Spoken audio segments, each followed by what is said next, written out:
Aqueles que já estão aqui comigo, vamos abrir a palavra de Deus. Primeira carta de João, capítulo 4, apenas o verso 8. Hoje nós vamos estudar sobre um atributo de Deus, o amor de Deus. 1 João 4, verso 8.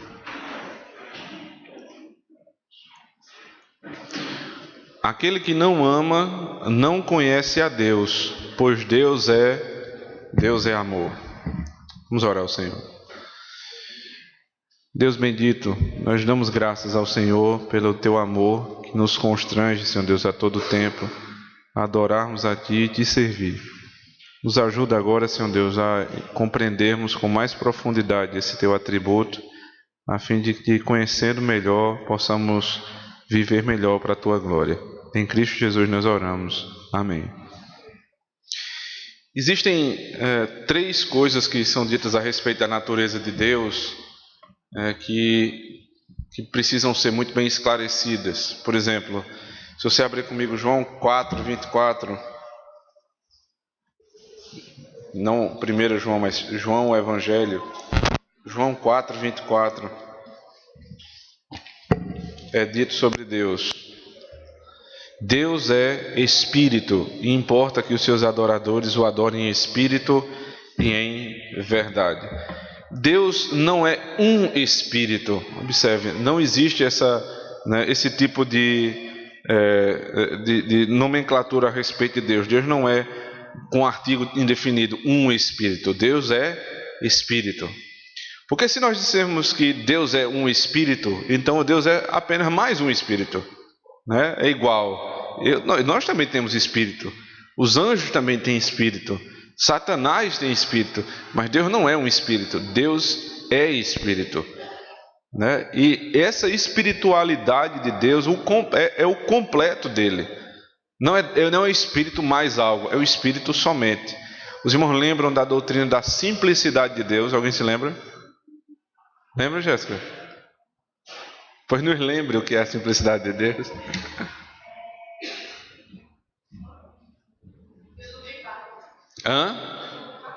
Deus não tem partes. Perfeito. Deus não tem partes. Deus é simples assim. Ele é espírito. A simplicidade de Deus é uma doutrina que aparentemente é simples até de você explicar.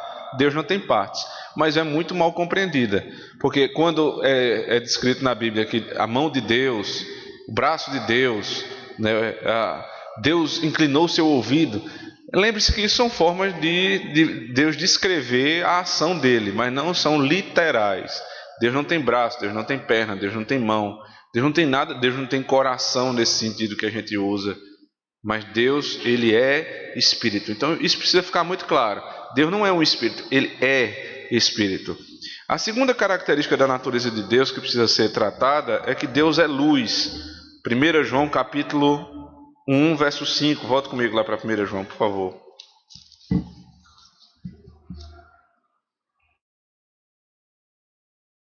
Vou pedir para alguém ler. 1 João capítulo 1, verso 5.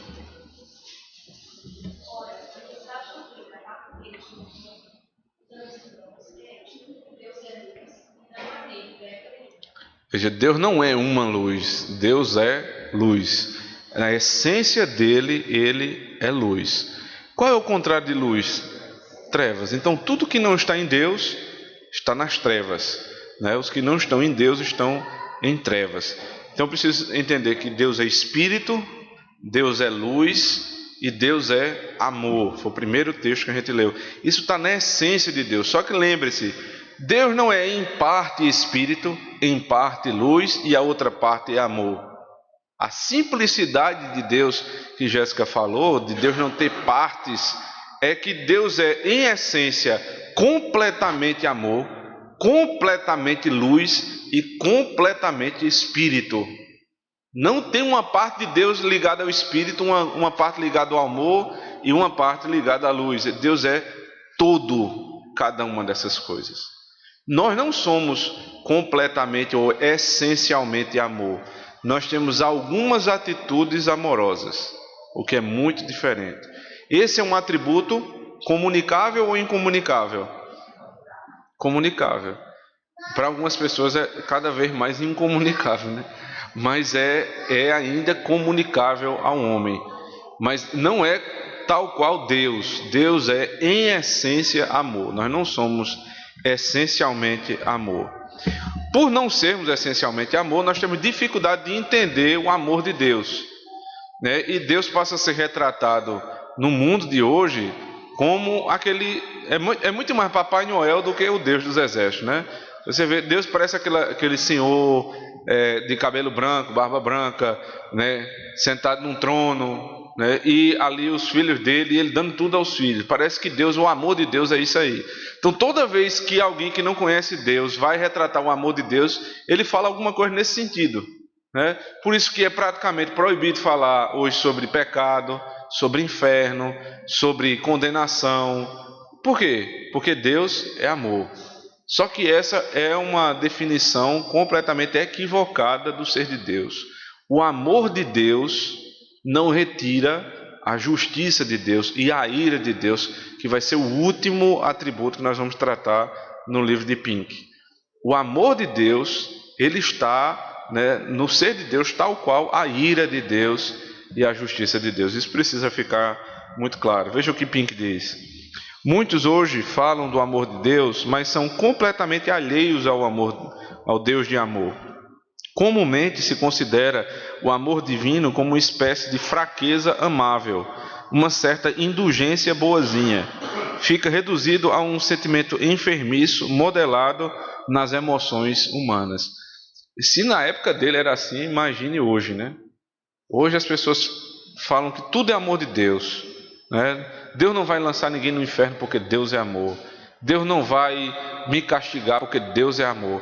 Então esse amor de Deus ele está sendo enfraquecido pela imaginação dos homens.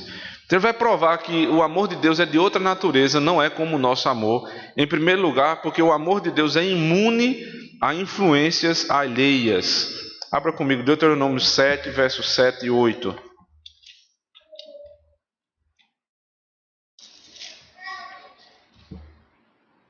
Eu vou pedir para alguém ler. Deuteronômio 7, 7 e 8.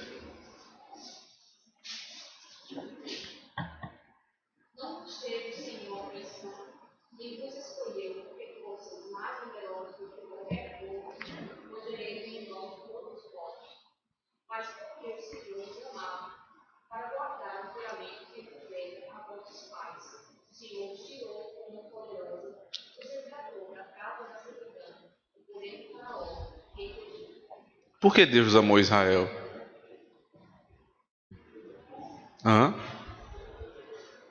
Porque ele os elegeu, ou seja, porque ele decidiu amar. Deus decide amar o seu povo. Não há nada que provoque isso. Até porque se Deus for provocado por alguma coisa do homem, ele só vai ser provocado a ira, nunca o amor. Então o amor de Deus por Israel, ele diz aqui, não é porque vocês eram o maior povo. Em primeiro lugar, Israel nem existia, foi Deus que criou. Em segundo lugar, quantas almas chegaram ao Egito? Vocês se lembram quando foi a formação de Israel? 70 almas. Quantas saíram de lá? 600 mil homens só de 20 anos para cima, né? Lembre-se disso. Quase mais de 2 milhões de almas saíram de lá, de 70 que começaram em 400 anos de escravidão. Então esse povo se tornou grande, não era grande. Na verdade esse povo veio a existir, não existia. Então eles não podiam provocar o amor de Deus, porque Deus os criou. Então Deus elegeu e por isso os amou. É essa a lógica que deve ser entendida. Deus me ama não porque eu fiz alguma coisa por Ele, mas porque Ele decidiu me amar. Porque é bom saber disso, irmãos. Porque se Deus não me ama porque eu fiz alguma coisa, a consequência é que nada que eu faça pode fazer com que Ele deixe de me amar. Agora, se Deus ama você por alguma coisa que você fez, Ele também pode deixar de lhe amar por alguma coisa que você faça. Agora, Quando Deus lhe elegeu, né, e lhe predestinou, e lhe amou, né, e lembre-se que amor em hebraico tem a ver com eleição. Amor e eleição são coisas muito, né, são sinônimos. Então você tem Deus decidindo amar e por isso ele elegeu e predestinou. E por outro lado, né, o Deus que não pode mudar essas coisas. Na linguagem bíblica, Deus pode deixar de amar alguém por alguma coisa que ele fez, né? Isso, ou pode se apartar de alguém. Muitas pessoas apostataram da fé, mas viveram debaixo de um tempo de aparente amor de Deus. Por exemplo, Judas. Judas viveu debaixo de um aparente amor de Deus, porque ele estava debaixo do pacto. Debaixo dos benefícios do pacto temporariamente. O que é que fez Judas, né, ser declarado filho da ira de Deus? Não tinha amor redentivo, ou Judas apostatou da fé. Só que, quando você vai lá para 1 João capítulo 3, verso 12, lê aí, por favor. 3:12.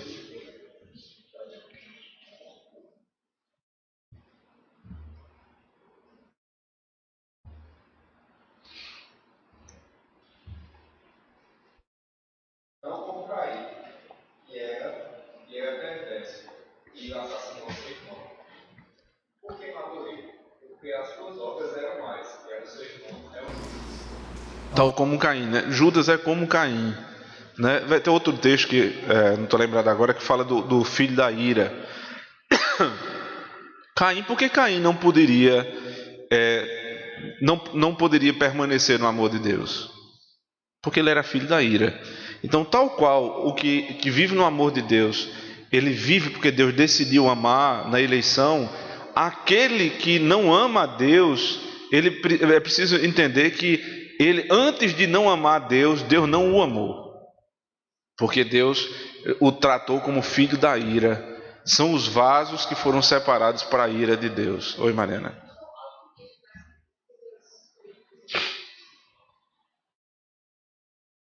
Acho que não. Quer dizer, hoje a gente já sabe, né? É porque a gente não se satisfaz.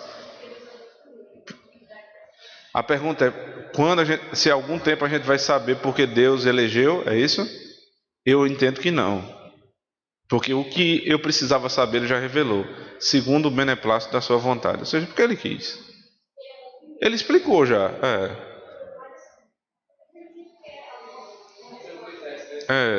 Não tem critério específico, é isso aí. O critério é a vontade de Deus. Agora é porque a gente quer entrar na vontade de Deus. Aí eu acho que a gente não vai saber disso nunca. Nós nunca vamos saber de tudo, viu? Aquele desejo lá de Adão no Éden, de saber de tudo, nunca aquilo ali vai acontecer. Porque se você souber de tudo, o que é que vai acontecer? Você é Deus, né? Então nós não vamos saber de tudo nunca. Muita coisa, porque somos seres limitados, até na eternidade será assim. Saberemos de tudo que nos é necessário. Acho que é a melhor coisa, é isso aí. Como já sabemos de tudo que nos é necessário hoje para vivermos para o Senhor, né, para alcançarmos a vida eterna. Então, em primeiro lugar, o amor de Deus, ele não sofre influência alheia. Nada eu posso fazer para que Deus me ame, mas também nada eu posso fazer para que Deus deixe de me amar. Em segundo lugar, o amor de Deus, ele é eterno. Necessariamente Deus é eterno e Deus é amor. Portanto, como Deus não teve princípio, seu amor também não teve princípio. Jeremias 31, verso 3.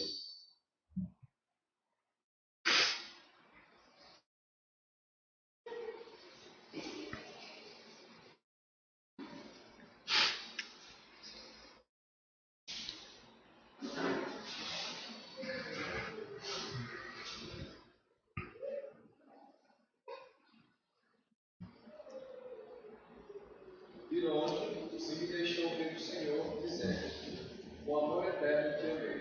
Comigo Com amor eterno te amei, também com amorável dignidade, está aqui escrito, te atraí. Não é um amor que tenha começo, meio e fim. O amor dele é eterno. Vocês se lembram, lá em Efésios é dito que quando é que houve a predestinação e a eleição? Na eternidade. Ou seja, se a eleição se deu com base no amor que Deus manifestou por alguns, então logo, né, essa eleição e o amor se deram na eternidade. Então o amor de Deus é eterno, conforme Ele é eterno. Deus nos amou antes mesmo da história. Antes de existir Adão e Eva, Deus já nos amava. E amava não só Adão e Eva, mas todo o povo dele eleito. Até que a história se consumasse, na eternidade, Deus amou o seu povo. Além disso, o amor de Deus ele é soberano. Ele não depende de nada. Romanos 9, verso 13.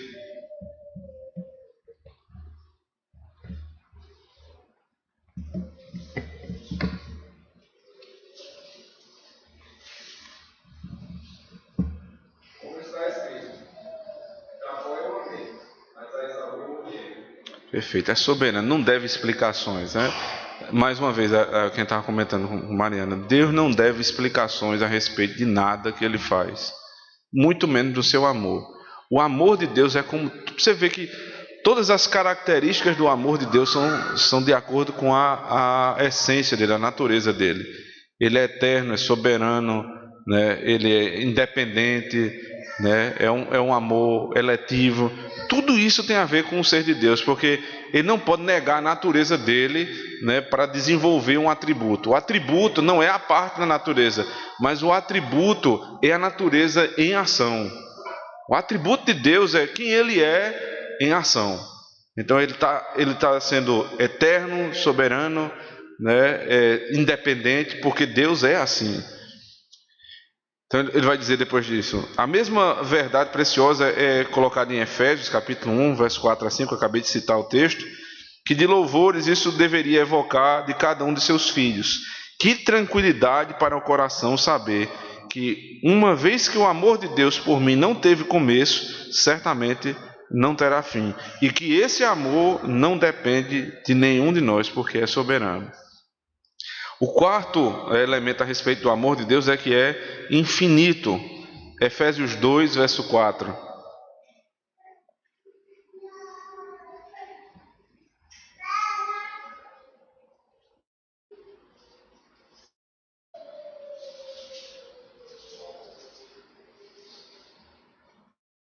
Mas Deus, sendo rico em misericórdia, por causa do grande amor, nos amou. Deus, sendo rico em misericórdia, com muito amor que nos amou. Não é pouco amor, é muito amor. E é de acordo com a essência dele, é infinito. Talvez você pense que o amor que você tem pela sua esposa, pelo seu pai, pelo seu filho, seja um amor infinito, mas não é. Ele está limitado pelo menos pelo tempo. Quando todos nós morrermos, nós não vamos amar nossos filhos como filhos, nossa esposa como esposa, mas vamos amá-los como irmãos. E aí vão se igualar todos os homens no mesmo amor. Todos vão ser irmãos. Então, a maneira com que você ama essas pessoas que são muito caras para você, ainda que pareça um amor infinito, não é. O único amor infinito que existe é o amor de Deus. Esse realmente não tem fim. E é o modo pelo qual Ele ama o seu povo. E esse amor infinito é também imutável. Tiago, capítulo 1, verso 17. Alguém lê, por favor.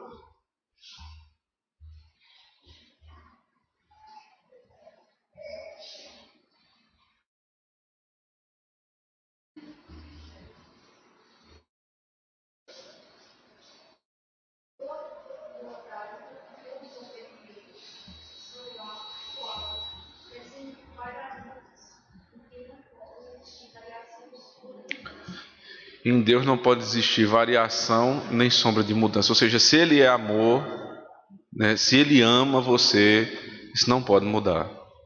Porque se mudar é porque Ele avaliou mal, né, o amor que Ele tinha por você. O homem que é filho de Deus no seu amor vai ser filho de Deus em amor o resto da vida. né? Aquele que é filho da ira e foi preparado para a ira, ele está condenado a isso. Óbvio que na linguagem do Evangelho nós não sabemos quem são os filhos da ira, preparados, né, como vaso da perdição, e quem são os filhos da vida eterna. Nós não sabemos, por isso que o Evangelho é pregado a todos. Mas é preciso pensar também nessa outra verdade, que por trás de tudo isso, que eu não vejo, existem coisas espirituais que estão acontecendo. Vou acabar tendo que adiantar uma coisa que eu queria falar no próximo domingo, vou falar agora. Vocês se lembram quando Balaão, ele estava ali no caminho e ele vinha em cima da jumenta, e a jumenta, ela via, né, o anjo de Deus e se desviava pelo caminho, e Balaão não via, porque Balaão era um profeta de olhos fechados. Profeta de olhos fechados. No capítulo posterior, capítulo 24, vai ser dito que ele vai dizer que ele está de olhos abertos. Ele vai ver tanta coisa maravilhosa no povo de Deus, né? As tendas de Jerusalém, o povo de Deus. Ele começa a exaltar essas coisas, porque ele diz: agora eu vejo. Essa é a expressão, profeta de olhos abertos, porque ele vê coisas que ninguém vê. Existem coisas, irmãos, que ninguém vê, mas os crentes devem estar atentos para elas. Os ímpios, eles vivem um mundo de carne e osso, um mundo materialista, mas nós não vivemos assim. Nós precisamos viver enxergando coisas que ninguém vê. E eu não estou dizendo para você que você vai ter que ter visão para isso, mas que você precisa ter os olhos da fé aguçados para entender que a vida que nós temos hoje é uma grande batalha espiritual. E muitas coisas acontecem além daquilo que é material. As discussões que você vê no Congresso, você precisa perceber que ali existe uma luta espiritual. Na sua casa, as questões que acontecem, existe uma luta espiritual ali, assim como no seu trabalho, em todo lugar.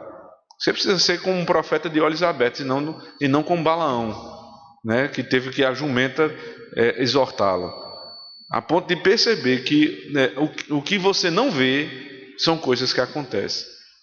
A imutabilidade do amor do Senhor, né, que muitos não conseguem perceber. É preciso você observar nos detalhes da providência do nosso Deus. Deus revela o seu amor na providência. É durante a vida, durante o dia a dia, de segunda a segunda, que o amor de Deus vai sendo revelado para quem tem os olhos abertos para o Senhor. E em penúltimo lugar, o amor de Deus é santo. Romanos capítulo 5, verso 21.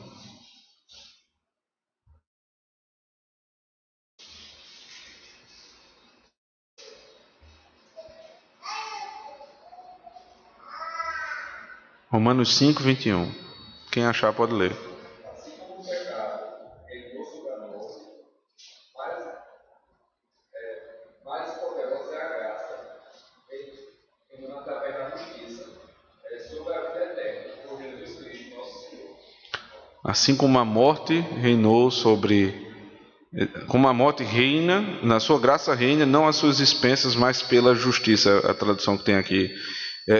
A justiça de Deus, ela reina, né, é onde reinava a morte. E o seu amor nunca... microfone, nada. Assim, o seu amor nunca entra em conflito com sua santidade. Ou seja, o fato de Deus ser amor, isso não depreende contra a justiça de Deus. Porque, veja só, deixa eu tentar traduzir isso num caso prático. As pessoas dizem que o amor cega, né? Pode ser o amor humano, o amor divino não cega. Deus não cega quando Ele ama, Ele não fica apaixonado. Até aquela música, né? De quem é aquela música, Apaixonado? Quem é que canta aqui? Ninguém sabe, agora tudo crente reformado, né? Aline Barros, exato. Apaixonado, aquilo é prova de uma imprecisão teológica, né? Deus não pode se apaixonar. Porque Deus, né, no nosso catecismo, se ela lesse o catecismo, ela nunca diria isso, mais nunca. Deus não tem paixões. Porque paixão é aquela. O povo vai descrever paixão, é um fogo, uma coisa, eu não sei o que é. Eu olhei para a pessoa e fiquei apaixonado. Que coisa louca é essa? Meu Deus do céu. Você querer. Hã? Parece doença, né? E em português paixão é doença. Tem um bocado de gente doente. Não tem SUS que dê jeito para a paixão do homem, viu? Não tem. Deus é livre de paixões.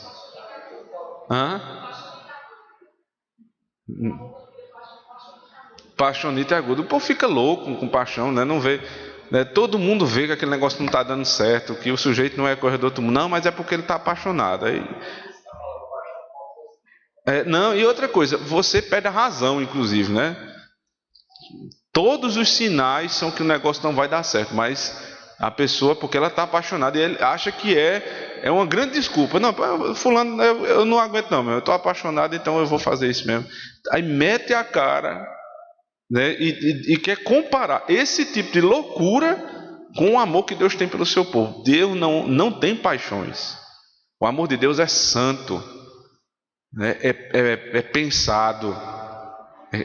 Deus, ele primeiro escolheu o seu povo, predestinou o seu povo. As coisas estão tudo organizadas, vai dar certo, né? O romance de Deus com o seu povo não é platônico, vai dar certo. O povo responde a ele.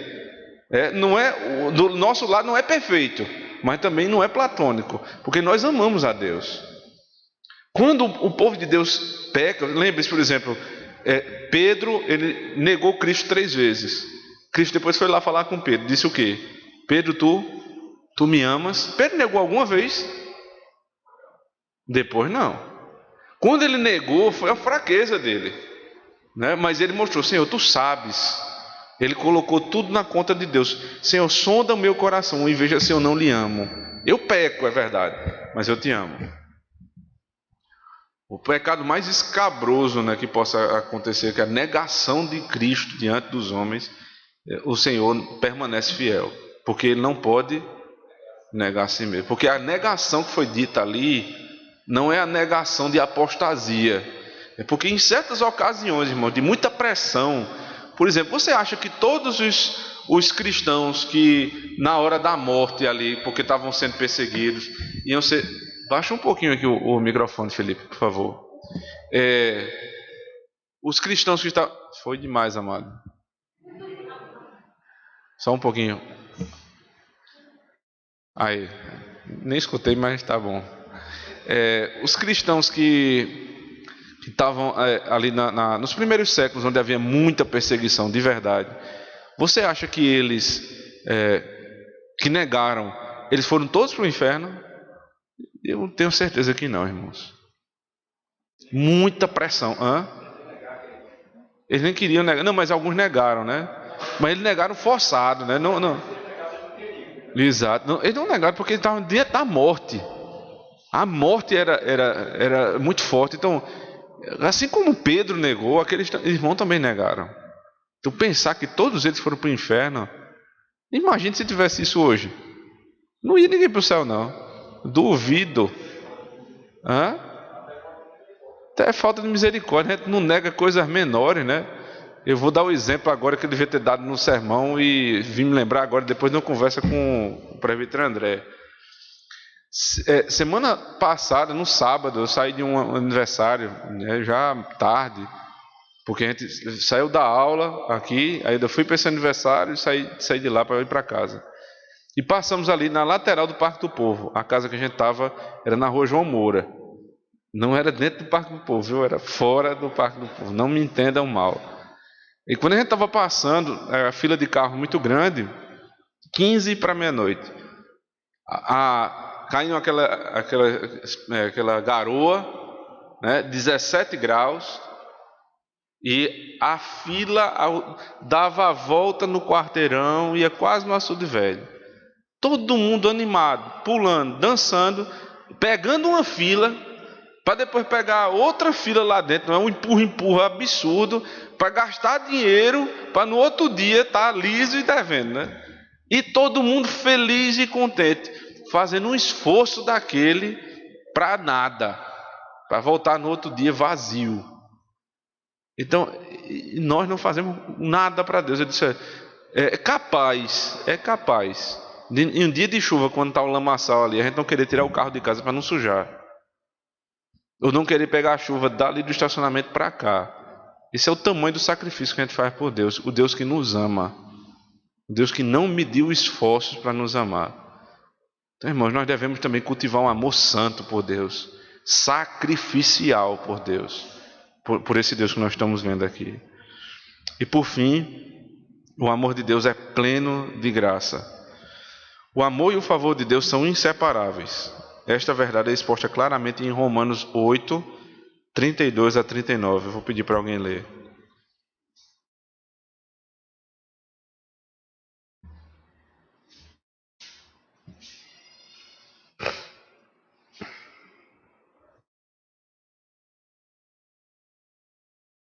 Romanos 8, 32 a 39.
Esse é o amor de Deus, cheio de graça. Não tem nada que você fez aí por Deus para ele amar.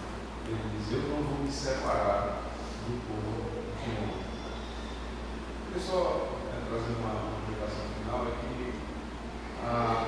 o amor de Deus, ele não vai lhe livrar das dificuldades próprias dessa vida. Porque se você lembrar, Cristo teve fome, Cristo teve sede, Cristo sentiu dor. Quem vai dizer que Deus não amava o seu filho? Então, o amor de Deus, inclusive, é demonstrado nessas coisas. Porque nessas coisas nós somos provados, o nosso amor é provado. O dele sempre é presente, o nosso precisa ser provado. Então, quando você estiver debaixo da mão de Deus, que está lhe provando, não lhe tentando, saiba que você será aprovado por conta, inclusive, do amor dele. Não é falta de amor o sofrimento, mas é por conta do amor que Deus faz o seu povo sofrer, para aprová-lo, e assim amarmos mais o Senhor. Os ímpios sofrem na mão de Deus hoje, mas não vão ser aprovados, eles já estão reprovados, e eles estão longe do amor de Deus que os afastará da eternidade. Mas nada pode separar nós que somos o seu povo do Deus do nosso amor. Amém. Semana que vem, se Deus permitir, nós vamos ver a ira de Deus. Vamos orar agora, que Deus não caia nesse meio. Glória a Deus. Senhor Deus, eterno Pai, para a nossa Senhor, obrigado, Senhor, por isso que eu quero possa passar fazer a tua vontade. E Senhor, eu quero agradecer por esse estudo, pelo amor do Senhor por nós. Muito obrigado, Senhor. Livre, Senhor, do todo mal, do desespero, nos acompanha, nos ajuda,